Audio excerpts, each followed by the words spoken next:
It's a modern problem, this electromagnetic frequency overload and electromagnetic radiation overload in the environment and on our body. Looks like a new problem, and it is a new problem, but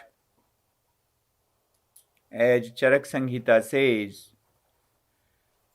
that try to find first the etiological factor. It was 1991 October. I was seeing patient with the local doctor in London. I called my father. In those days, he was taking care of my family in Ranchi. And I called him that I'm seeing some unique kind of, very specific kind of imbalance in rhythm, in a rhythmic area, in the laya area, in the laya of the pulse. And I don't know what is that. Next day in my meditation, I got that, oh yes, my village didn't have any electricity, and here we have a lot of electricity there. Even it was 1991, it was not that many as today, but it was enough to see in the pulse. Then, after getting this etiological factor, then I told him that this is a modern day problem. So how we are going to know what to do? He said, yes, this is a modern day problem, overuse of electricity. But in Puranas, in Vedas, in certain areas of Ayurveda, we have the knowledge. The latest scientific research on EMF toxicity is seemingly inconclusive and highly controversial. According to the World Health Organization, current evidence does not confirm the existence of any health consequences from exposure to low-level electromagnetic fields. Many of the so-called EMF symptoms, like fatigue, headaches, decreased learning ability, cognitive impairment, etc., are attributed to EHS, electromagnetic hypersensitivity.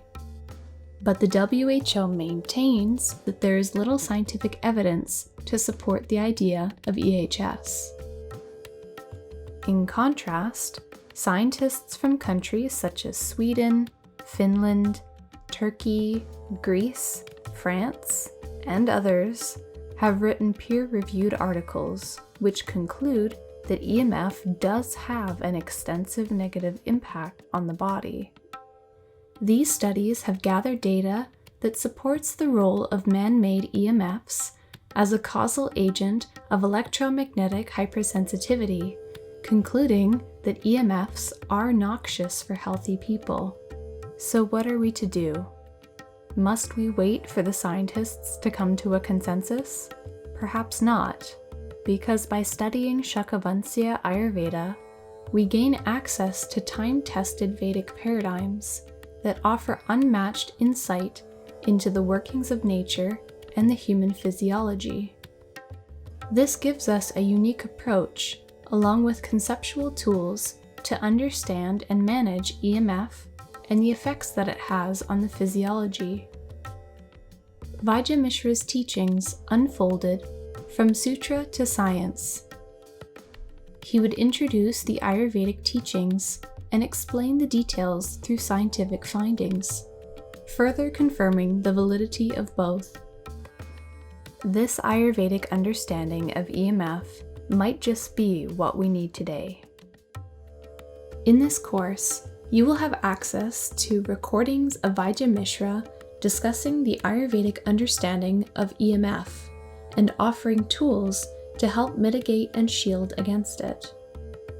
You will learn the core concepts of Ayurveda, the qualities of EMF and EMR, how EMF and EMR enter into and travel in the physical body, the effects that they have on the physiology, how to minimize your exposure to these frequencies, and how to counterbalance the exposure you can't eliminate. These tools will include recipes, lifestyle protocols, an introduction to Vaidya Mishra's transdermal Marma system, and a vibrational massage that helps remove these frequencies from the physiology. Rather than trying to fight against the technology that is so integrated into our lives, learn how you can work with it instead and bring your physiology back into balance.